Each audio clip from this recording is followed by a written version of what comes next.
love wasn't something you searched for, but something you remembered.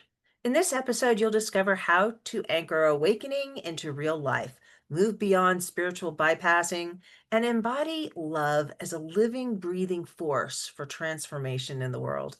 Hi, and welcome to the You World Order Showcase podcast, where we feature life, health, transformational coaches, and spiritual entrepreneurs who are stepping up to be the change they want to see in the world. I'm your host, Jill Hart, the Coach's Alchemist, on a mission to help coaches and entrepreneurs amplify their voice, monetize their mission, and get visible. If you're ready to start attracting premium clients without chasing algorithms or hunting them down like a banshee on a mission, head over to coachesalchemist.com and schedule your free client acquisition audit. It's the first step to building a business where your clients seek you out rather than you having to hunt them down. Today, we are chatting with Shauna Arthurs. Shauna is a speaker, author, entrepreneur, and change maker devoted to amplifying the power of love in this world. Through inspiration, encouragement, and impactful action, her mission is to ignite remembrance in as many hearts as possible so we can step into our gifts, purpose, and innate leadership to co-create the world we long to see. She is also the host of the Leading with Love podcast. Welcome to the show, Shauna. I am really excited to chat with you today. Thank you so much. That was such a beautiful, just listening to that. And it echoes some languaging of yours that I have seen, Jill, and so many now that are speaking this languaging that I think people are now ready for. I'm just so grateful. And it's just truly a privilege to be here and connect with you. And I know that the conversation we're going to have is just, it's going to go out and touch hearts and open hearts and hopefully inspire and encourage a lot of people. So thank you. Well, thank you for joining me. I'm going to ask you the big question, which is what's the most significant thing, in your opinion, as individuals we can do to make an impact on how the world is going? That is the big question. It's huge. Okay. All right. So, my answer to that with all of my heart is that we get out of our heads, out of our minds, and into our hearts. Doesn't mean we forget the intellect, but let's just go into our hearts for a moment because it's in our heart space when we can get quiet, whether it's through meditation or any kind of awakening that many people in your audience might be having right now, that we remember what we're really made of, who we really are, that we are more than just these bodies. We are more than these thought patterns. We are more than what we do for a living. We're more than any identity that we have either gathered in this lifetime or had put into us. We start remembering that we are spirits, that we are powerful beings. And that is when our dreams start being remembered because each of us, I believe, and have experienced, have a unique blueprint.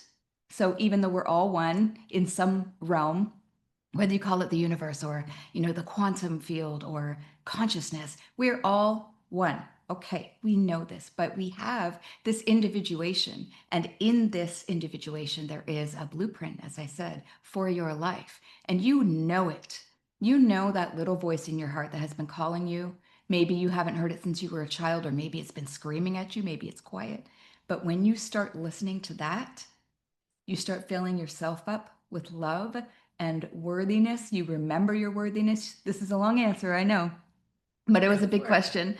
Um, that remembrance of what you really are, it just starts filling you up. It fills you up with power. It fills you up with, I can do something energy. And we have all been so disempowered by the modern world and exhausted and inundated with just chaotic frequencies and information.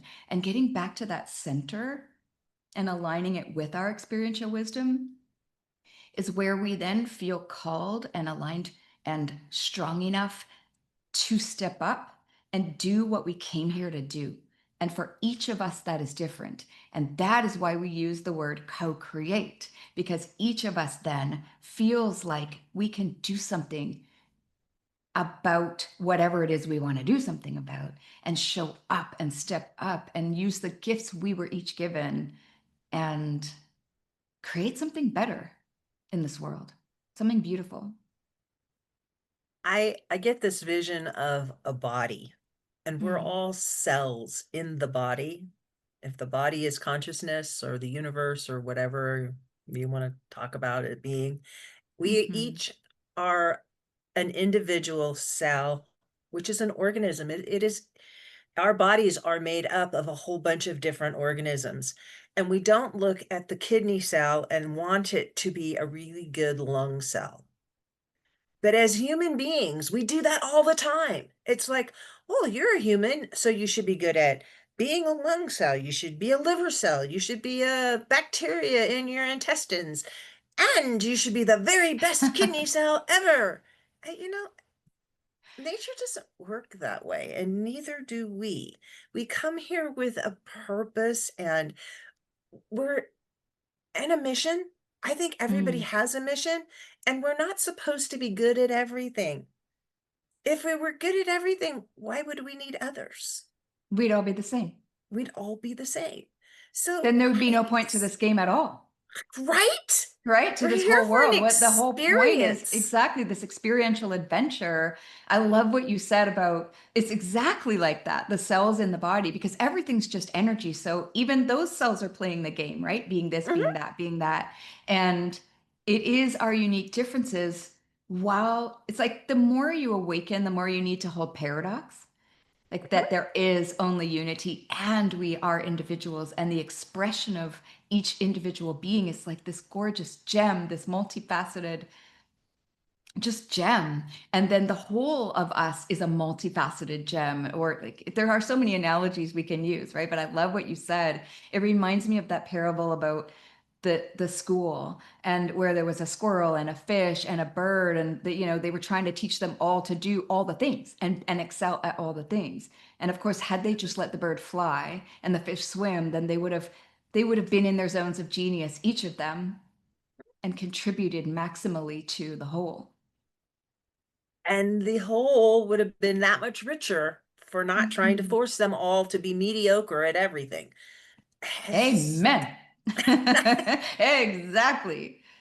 And when you're talking about holding these different paradigms, I Mm, often wonder if the consciousness, because I believe the consciousness is here to have experiences and have novelty. And novelty mm. is not good or bad. And if we get away from the good or bad thing, the juxtaposition in our minds, then we can just have an experience and it can be different. And so I wonder if the great consciousness doesn't hold all of these different experiences at one time. Like we each have experiences and they present novelty into our lives. Um, and the story we tell about the experience is the story we tell. It's not right or wrong or have any meaning. I mean, if we stop applying meaning to everything that happens to us, I think our experiences would be much more pleasant. Mm-mm. So, Absolutely. My gosh, you said so much there. That's so gorgeous because there's this. I hope there's a siren in the background. I hope it's not too bad on the yes, mic. But can hear it. um, gosh, so there's this beautiful detachment that can happen when you just enjoy the adventure. And like you said, don't put so much meaning into everything, because the more meaning we put into things, it's almost like the more we suffer, the more pain we feel. Yeah. There is a flip side to that, right? Of course, the joy and the ecstasy and the beauty and the appreciation of the relationships. There's lots of beautiful meaning, but I think sometimes we can really cling to that and bring all of those stories with us instead of being just present with what's happening. And it's only in the present moment and this unknown now and now and now that new things can happen, that magic can show up. And if we're not open to that, then we do keep looping around and having the same experiences, which I think is kind of depressing because our brains are actually thrive with new, as you so beautifully sort of intimated. And then you have the, like you said, the one consciousness that's probably in absolute ecstasy, experiencing all the things through us as us. Yeah. So I agree. It's just a short, the short it, it, answer. it's so fascinating to me. And I have these people may think about other things when they're in the shower, but I have these long conversations with myself of like, I wonder how this really comes together. So I know that you're not a coach, but I'm going to ask you this question because we all get told things. Mostly they're lies, in my opinion. but we all Mhm. buy into things that we're told are the truth. You must do it this way. Um, what are some of the things that you've tried, that you've heard, like we all have, that haven't worked? That you just are like, yeah, that's not right. Another big question, which I love because the way that I have come to know my own purpose and mission is an overall umbrella sort of global perspective and like species perspective, and just deciding how I want to answer that. Um, so anything that is separation, or like you said, a very strong opinion, or you should do it this way, to me, it's just doesn't work. So we can be, one of my paths in the last few years has been to have this beautiful individual vessel, but also hold the consciousness of much bigger space for all of it to exist, and to hold love for all of it. And so the answer to what I see doesn't work, I will harken back to what we talked about in at the beginning about the success world. So I have been in the corporate world, and I have had many, many clients. I was the top salesperson. I went down that sort of personal development, personal growth, go to all the seminars. I spent countless, like, that tens of thousands, if not hundreds of thousands of dollars in on the success path.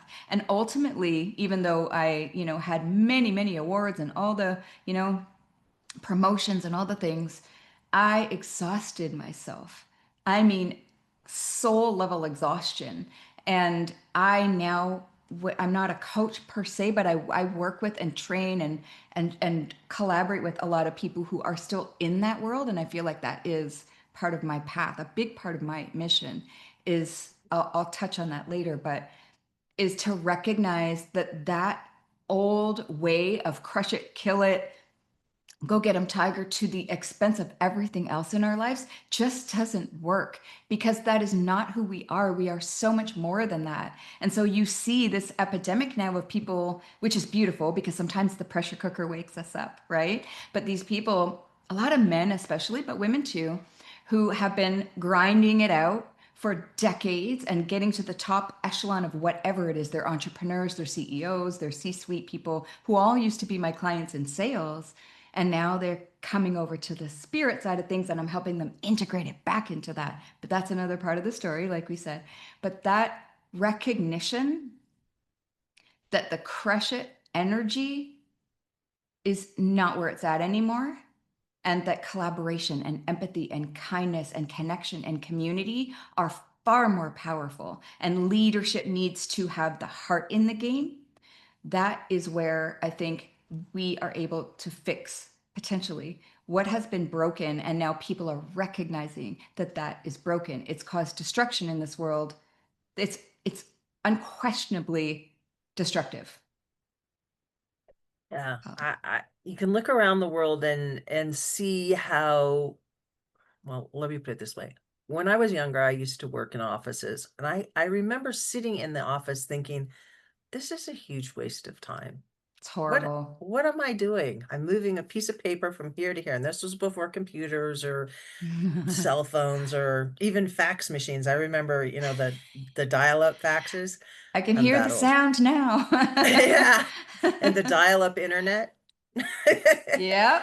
Um, so we've been drawn away from nature and drawn away from existing in this realm in the way that we were meant to exist here. We were meant to be gardeners Mhm. and Mhm. explorers and appreciators of the beauty that exists here rather than um just producing trash. Because really everything that has to do with um businesses creating things, they're creating trash. It's not natural, it's not organic, it's not Mm. part of the tapestry of the realm that we exist in. It's artificial. And Mhm. we're kind of at a crossroads, I think, as as a species and as a consciousness, including all of the other consciousnesses on the in the realm, they don't we can either like move into something that is totally artificial and different, or we can move back and embrace what we're here to embrace. And it doesn't necessarily mean we all have to go live in tents, but it Mhm. does mean we need to wake up and be more cognizant of what is around us at any given moment. I'm just listening with my eyes closed for anyone who's listening and not watching. And I'm so grateful for you, Jill. I'm so grateful to hear you speaking all of this. I'm so grateful whenever I hear people speaking about this because I do as well. And I feel like there's nothing more important that we can be talking about right now on this earth than the opening of hearts to remember that we are made of the elements. We are nature, and we have been living so far away from that connection, and the disconnection is killing us. It's we are then in turn killing all so much. And it, that remembrance and that reconnection, that accessing your life force is not as far away as you think. And this is part of what I'm up to in the world, is sharing the beauty of nature. I do it all the time. My phone is so full of pictures of gorgeous flowers and dewdrops and all the things that I see every day. I'm a noticer of beauty. It takes my breath away. And I thought all of us would be like that because we're human, and it's our primal instinct to recognize beauty, but we have been so disconnected from it that I think we have forgotten overall as a species. And it's that reconnection. I agree that I think it's sad to say, but I think that's our saving grace. That will save us if there's such a thing, and bring us back into our hearts, but also just the community that comes from remembering who you are and connecting with yourself helps you connect with the truth in others and who they really are, and ignite that spark in them to remember. And it brings us back to stewardship of this beautiful playground we've been blessed to have as an exploration ground for consciousness in an incredible vessel. But we've been it's such an interesting task to live in such a modern world. But no, once you see, like, you come back to this conscious awakening, you can't undo that. That's what the Matrix movie was all about, right? You'd have to take a pill to completely forget, and maybe some people want that. I don't know. It's and once you break from it, you can never unsee it.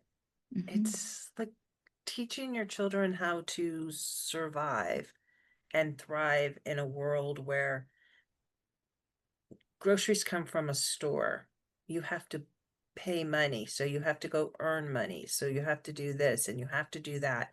It's like all these rules about things that have to happen in order for you to continue your life. But if you break beyond that, I'm not saying that energy, money is just energy, but Hmm. there's ways to exchange it, and there's ways to not have to live your life beholden to it, where we could teach our children how to, and not just grow their own food, but uh, even if we could just get back to teaching them how to cook without a microwave, uh, Oh, you know, yeah. or over an open fire. Oh, Hmm. people don't know how to do so many of these things that are just like they were basic for I was just thousands gonna and say basic thousands of life years. skills, and they're not anymore.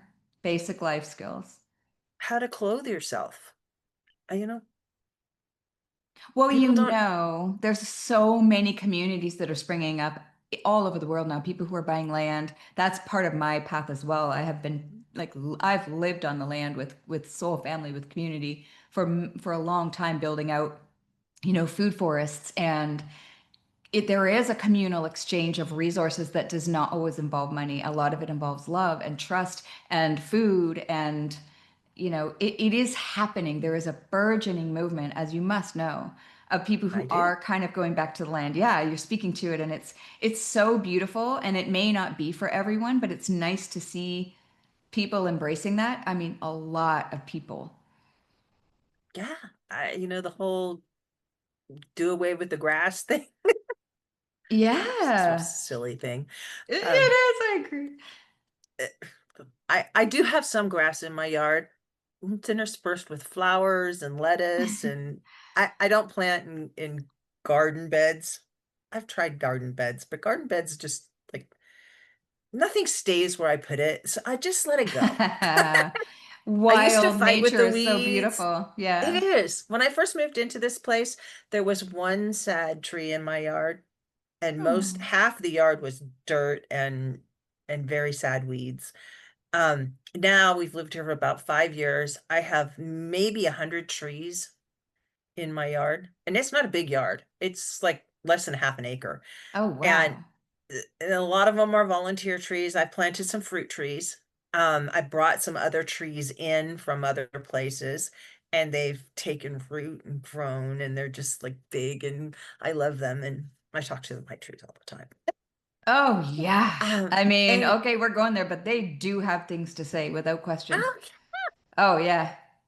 It's incredible. There is so much that has been sublimated and suppressed in terms of what, like, our connection with nature and what is possible when we get back into that frequency, and what you can just perceive, which is why I love that plant medicines, I mean, it can go, people can go crazy with plant medicines, but there is wisdom in plant medicine for a reason, this because it's earth in you showing you what you have forgotten about yourself and about what is true. And trees do I that. trees do that. Dandelions. I don't Yeah. understand the war on dandelions. Dandelions, every part of it's edible and nutritious. And they Oh, feed I the didn't bees. know It's the that. first thing that bees go to in the spring. It's when the dandelions bloom. So all these people that are, poisoning their lawns with Hmm. weed killer, they're killing off the bees. We need bees. I'm sorry, but Yeah. Mabel is doing a job and you can't survive without her. Um, I name all my bees Mabel. I was wondering. I got it from the gist, from the context, but I'm like, okay, there must be a bee named all Mabel. all chickens are named Henny Penny and all bees are named Mabel from my homesteading Oh, the days. bees. I once had this a few years ago. I had this sort of mm, movement that I was just sharing, like, just Mhm. buy some little packages of wildflower seeds, Yeah. everybody, and spread them when you go on a highway so that like, there's no one could stop you, right? If it was truly a movement, it's the most simple thing you could do is to just spread them when you're driving along a highway or a road everywhere. And then, the bees would be so happy and help to thrive, because now we have all of the, 5G, like, not that I don't want to get into anything negative, but the bees are in trouble. And I feel that same way about the sharks. I mean, we're just such a crazy species. We're so exquisite and so short-sighted at the same time. Yeah, Hmm. exactly. Hmm. Yeah. Now, all the animals are like that. They're all here. They all have sentience, and they all they do want to communicate with you, but they don't really appreciate you shooting at them. And Huh. I, you Go know, figure. yes, some animals will eat you. We eat other animals.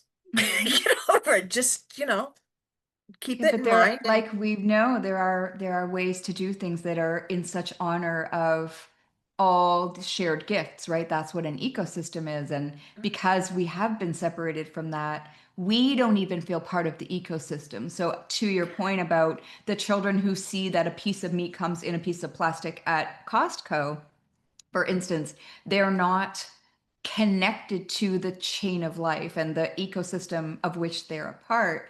And so any conversation like this is so valuable, because we don't know where this is going to go and who it's going to touch. It's up to the divine unfolding after we speak this, right? I think if people butchered their own meat, they would eat far less of it. For one thing, it's a hell of a lot of work.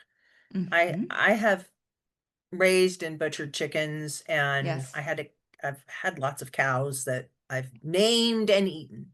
Yes. I grew up on a farm and my people on the land also, they we raise chickens and all the things. Yep. And I have a cousin who once had that exact download, which was if I'm going to be eating this, I need to go kill it. I need to see what it's like. And he got himself a bow and arrow, not a gun. And he learned how to go out. And I don't even know to this day if he's had the heart to do it, but he had that thought as well. And I think it's really beautiful and important. And it's not just like kill it and butcher it. There's a almost a religious process to it Hmm. when you take a life like that, that you Hmm. know will nourish you. And there is an element of blessing and thanking it. And I know that the Native Americans, when they killed stuff, that's why they were in such shock and horror when the white man came and started killing off all the buffalo with Yes. their big Just guns. shooting It them was and just like, leaving them to die. you're just like, this is horrible. It It was is. horrifying to them that we dishonored the life of Yes, the another lack of creature. reverence for life So and the way that the indigenous people just like with a creature. I mean, you see it even in the movie Avatar, right? You yeah, you honor that creature and for sure in North America they would use every part of that creature for all of the life in the community. Nothing would yes. go to waste. It would not just be left to, oh, my heart, just to die and rot. Like that's what I mean. We're so exquisite. We create Mozart's music and the most incredible art and architecture and yet we do that. It's so wild. I think our architecture is moving more towards the that than it used to be. Just like I'm Towards the gonna go what? there. To the it's crap. Oh, that. It's crap. Well, but I love beautiful architecture. I think even I like love it beautiful too. glass and metal, like even the modern architecture, I really love some of it. But Some of when it. it's built into a concrete jungle and there's no connection to nature, of course, well, Yeah. what did you say? It's crap. It's not good for us. We have rubber soles on our shoes so that we can't connect to the earth and ground and, receive the energy that we're supposed to. But we can counteract that. That's what we're doing by having this conversation is encouraging that. And it doesn't have to be like an all or nothing thing. Like you can go to the park on a nice day and take your shoes and socks off and sit on your lawn chair or sit on the ground, better yet, but put your feet on the ground and lean against a tree. And you're Exactly. creating the whole energy loop for your Yes. body to be re-energized. We really are just big batteries. And Yes. this is like lots of water, lots of salt, bioelectric beings.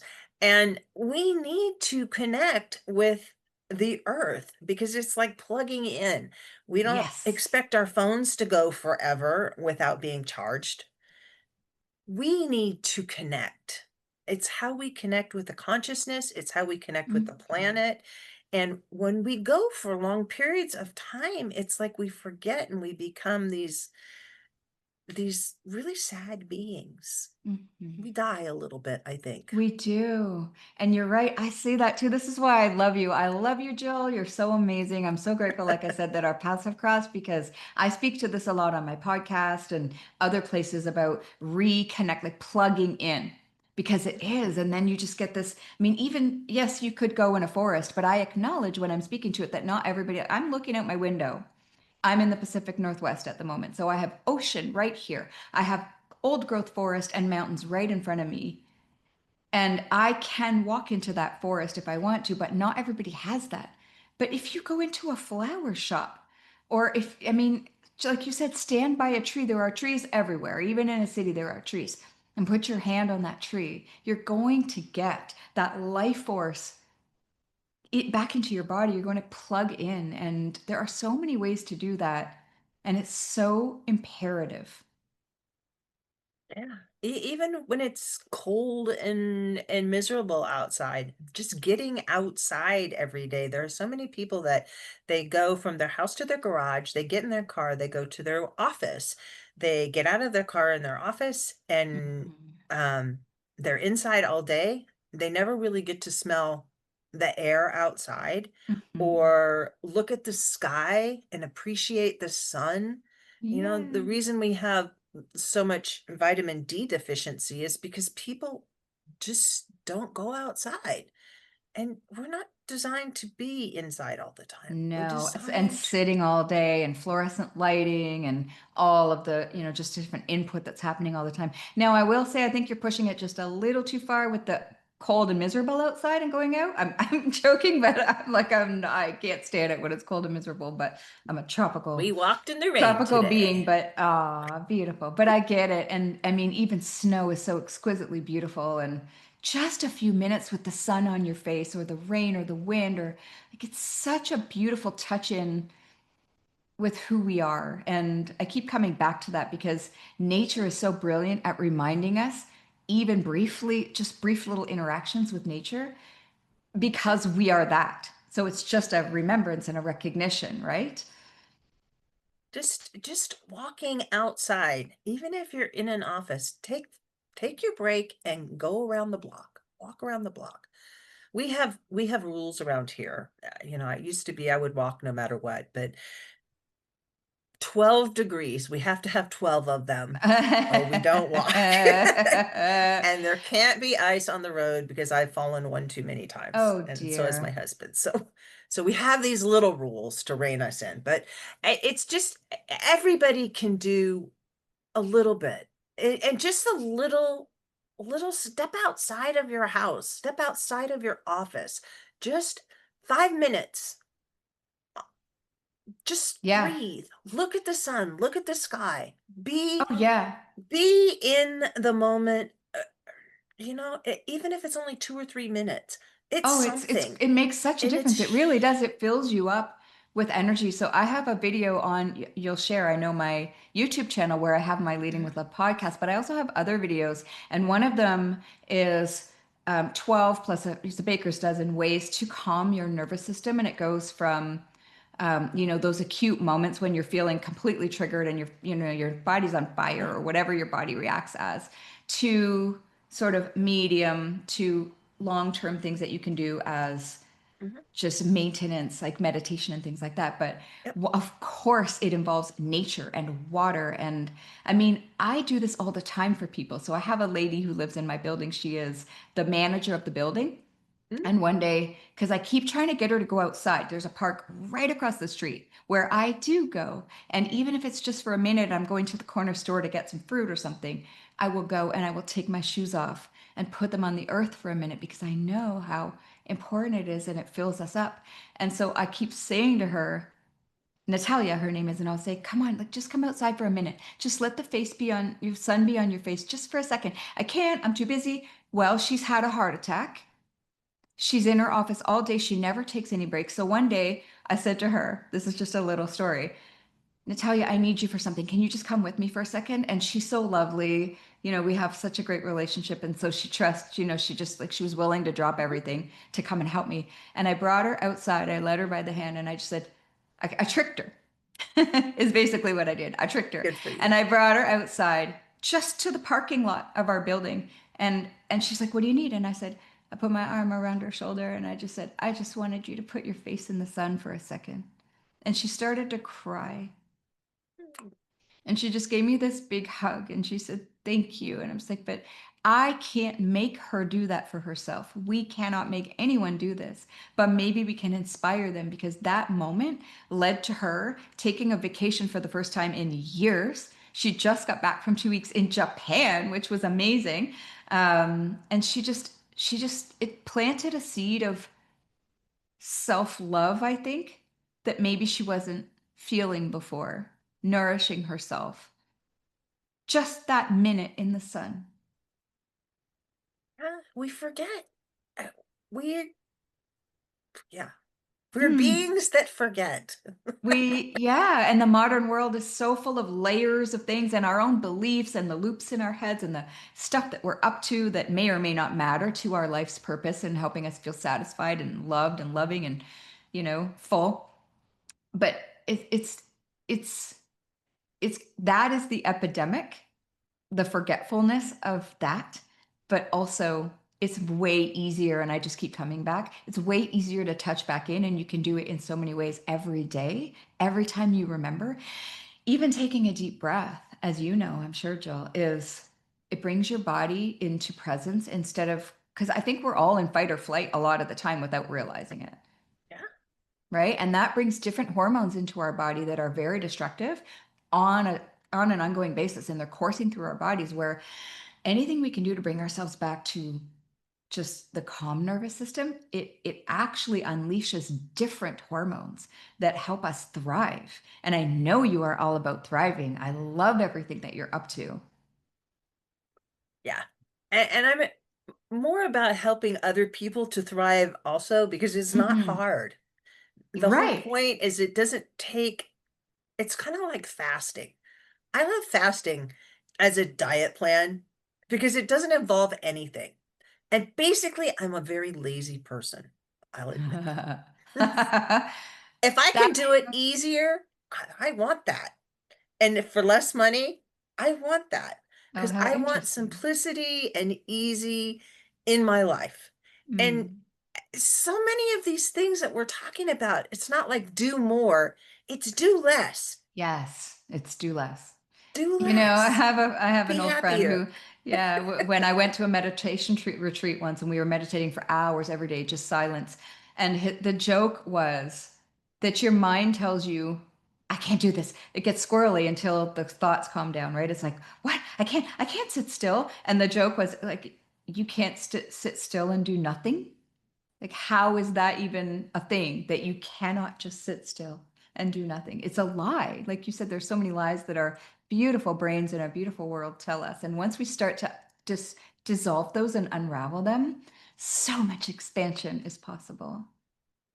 Yeah, it just so much So is available to much. all of us every single day, every single moment. We just have to decide, Mhm. yes, I want to embrace that. Yeah. Go ahead. I could So tell I you what know you. that you have a Telegram community where you produce um daily missives of love. Do you want to talk a little bit about that and how people can find you there and participate? I love those. Sure.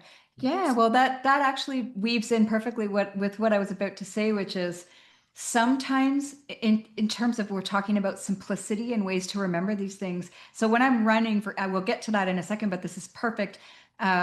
Like I said, it weaves together beautifully. When I'm running, for instance, I'll like simple anchors help us remember things, right? Because they become mantras. So just do it. I'm not going to name the company, but it's like, just do it, just do it, just do it when I'm running. It helps me keep going.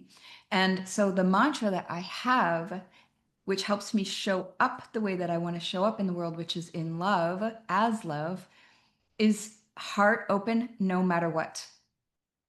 And it is not always easy, and it takes a lot of courage sometimes. It's easy to be loving, as we all know, when there's puppies and rainbows and unicorns and everybody's happy.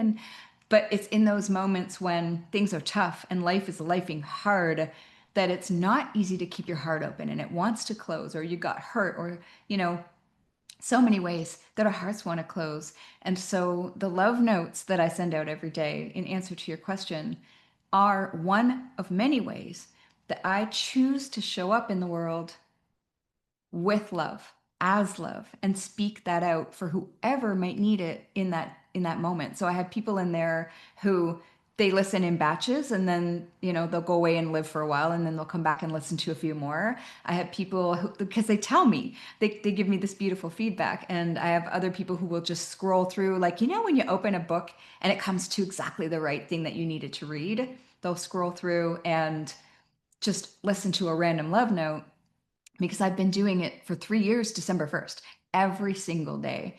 And then I have others who just listen every day, and some maybe, you know, who have totally forgotten that they signed up in the group. Like, it's okay. It's not up to me. I can only control that I show up every day. And it has become such an anchor for me to get back into my heart on the worst of days, even so that I can show up with love and encouragement for whoever wants to listen to the message that day. So they're short. They're like just 2 to 8 minutes usually. And they're just audio notes. And the genesis of it was when I discovered audio notes, I loved them. Someone sent me one a few years ago on probably Facebook Messenger or something, and I loved it. And so I started sending notes to people just to tell them I was thinking about them, or that they're doing amazing, or I loved their post somewhere. And I had enough people come back to me and say, Shauna, I don't know if you realize how much love your voice conveys. It feels like a hug that opens my heart. And I saved it and I listened to it on repeat. And you need to find a way to do this like for more people, because it was just one-on-one at that time. I would just send messages to whoever my heart felt like needed a message intuitively. And so I created this little group that I only just because people said that to me. And I looked through the apps and Telegram was what it was. And so you can put it in the show notes. It's just a little group. You can just subscribe. It's called Love Notes Daily. And I come in and I just share whatever is, I usually just sit for a minute and see what wants to come through and then speak it. And it goes where it needs to go. It's very beautiful. And you also have a podcast. Um, and people can find that on your YouTube channel. And you can find her YouTube channel. You just type in youtube.com and then a little @ Shauna Authors.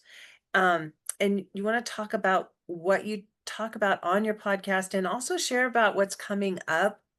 You're getting ready to go on an adventure. And by the time this drops on my podcast, you might even be back from your adventure. And we're really excited to hear about that. But yeah, let's set people up for where you're going. Okay. What's So thank coming. you. I just was checking while you were speaking to make sure I got my YouTube channel right. Yeah, it's just my name. And so the Leading with Love podcast is another way that I show up in the world, because I do believe with love that leadership, new leadership, and we're redefining so many things, right? We're redefining love to not be martyrdom and people pleasing, but rather, to me anyway, filling up with self-love until we Empowerment. recognize that we are that. And then we can serve from fullness and overflow and knowing our powers and all of that. So aligning that with our wisdom and not just the intellect or just love, right? Having that heart brain coherence. And I'm sharing that because that is why I called it Leading with Love, because it is leadership and we are all stepping into that. Anyone watching this, you're a leader in your community, your family, your company, your whatever it is. This is what we are doing. We're redefining these things so that we can co-create the world we want to see. And another way that I do that, to answer your question, is so I am a conduit for, I've come to know, how shall I say this? Just a lot. I would rather inspire and support others in their path of giving their gifts and whatever cause might speak to their heart than to pick one myself. And I had that choice point a few years ago when someone told me I had to pick a path.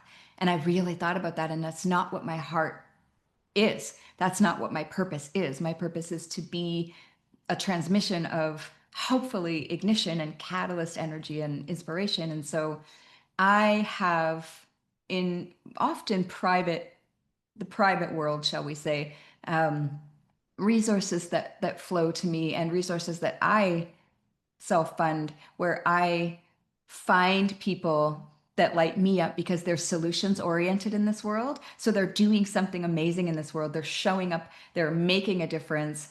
And then I love to experientially join them and interview them and see what they're about. So for instance, I know it's a long answer, forgive me, but it's leading Oh, into some fun stuff. Really, really passionate about sharks because, as I said, we are just like the bees. We've decimated probably about 98% of the population of the sharks in the ocean now, just from shark finning for soups and weird stuff. And I'm not going to go there because it's heartbreaking. But I mean, those are the apex predators of the ocean. It's very, very silly of us to do that, right? As if it didn't impact us. But so when I was in advocacy for that, and creating, helping like flowing resources to people creating ocean sanctuaries and banning shark finning. I went and I did a dive with sharks. I love to just like dive into the world, pun intended, of something that I'm contributing to so that I really can see what they're up to. And it was so amazing. It was so beautiful. My heart, I knew I was in the right place when a shark did swim by through the kelp. And instead of being in terror, I just was like, I was so in joy. And so I take a lot of time every year to travel and go to places where I can fill up my soul and expand myself and my consciousness, as well as discover new people and new solutions that are being created and new ideas. And so I'm off in a couple of weeks to Bali and India, possibly Thailand, and then definitely back to Hawaii, where my soul belongs, in Hawaii. Some weird thing had me not born there, but that's okay.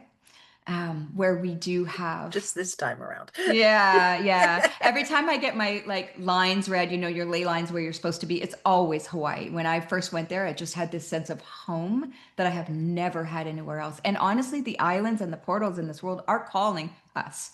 Like people are called to Bali, people are called to all of these very powerful places. And I don't talk about this a lot because it's kind of spiritual. And you said, we'll go there if it's woo woo stuff, right? I know that you do. I, Um, I live though, where I live for that same right. reason. It's Oh, this little yeah. weird little town, but Okay. it's where my There's soul belongs. power. Yes. So having I, to leave Hawaii is very painful for me because it feels like being taken from the womb. It is so powerful there for me, and the veil is so thin. I am in my highest ecstatic joy. So resonant with the frequency of the islands that I feel like we're just one thing. And so that is where I belong. And that is where I will spend some time this winter back with my soul family that's there. And we'll have more retreats and work more on all of those beautiful spiritual things. Um, but then I get to bring it back to the community. I get to bring it back to the world. And that's the beauty of the internet. It's the beauty of my business background so that I can speak to entrepreneurs and people of influence in companies. And that is where I see my path is because I have worked with them in the business world. And also when we have retreats over there, the people who are coming to these retreats they've awakened. Their heart has awakened and they know there's more than just what they were doing, as we touched on earlier, whatever they were pursuing. And so there are so many business, like corporate people who are entrepreneurs, or like I said, C-suite folks, executives who are waking up and recognizing that there's more to life. And this is happening all over the world to millions and millions of people. So it's not us, right? It's happening to us and through us. And so seeing that they were coming to these retreats, but then not knowing how to integrate that awakening and that bigger version of themselves that they accessed and that purpose that they feel so strongly after an experience like that, and then having to come back to their company where it wasn't necessarily welcomed. That is part of the work now, because those are the people who can change the world because they have influence, because they're leading teams, because they can now bring deeper purpose and empathy and connection and love, heart, spirit to the business world. This is where true massive change can happen. So that's one of the reasons for my travels, is just to get more of that good stuff and bring it back to this world and be the bridge even as I'm walking it and creating it. no, I love that. I love that Ooh, so that was a much. long answer. Where Sorry. where are you? Where's your home in Hawaii?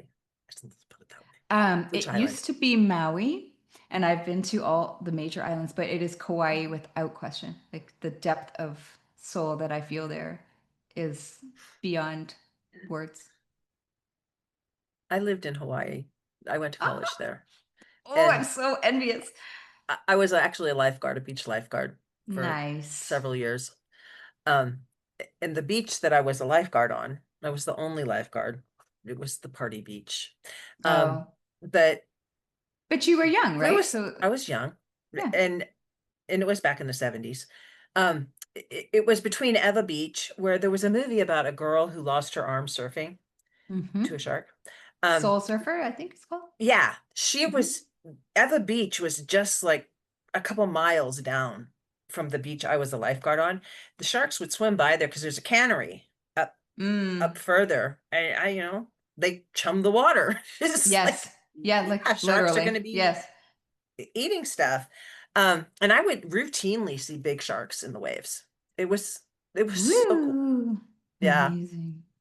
So I just wanted to I share that. mean, the audacity that we have to think that we should just go into their world and call it shark infested waters when we are going into their beautiful ocean world and then killing And them wrecking all. it. I mean, and ruining it and filling it with microplastics. Like we are just, again, so bizarre, but the appreciation of beauty and the connection back in, especially in a place like Hawaii where, you know, if unless you're really, really numb to your soul, you're going to feel something.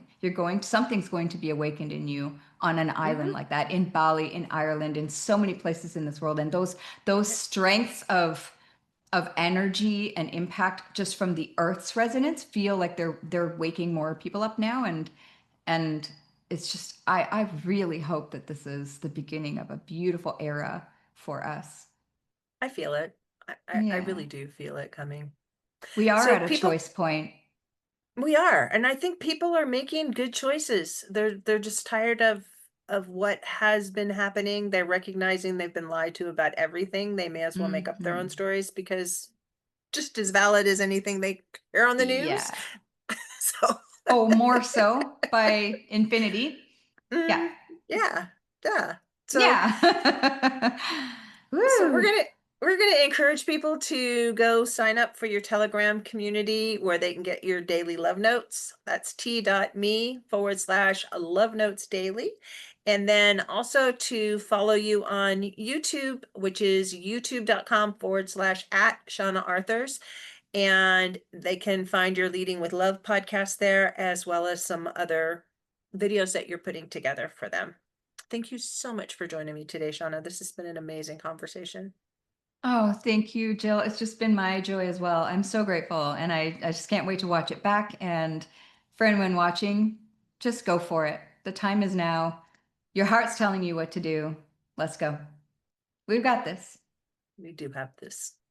To learn more Thank about you. Shauna and to connect with her daily love notes, please visit t.me/love notes daily. And we'll be sure to put both those links in the show notes below.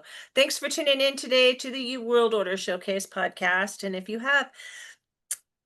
you're ready to amplify your voice and monetize your mission and start attracting premium clients, so your next step is simple. Head to thecoachesalchemist.com and schedule your free client acquisition audit. Be sure to join us for our next episode as we share what others are doing to raise the global frequency. And remember, change begins with you. You have all the power to change the world. Start today and get visible.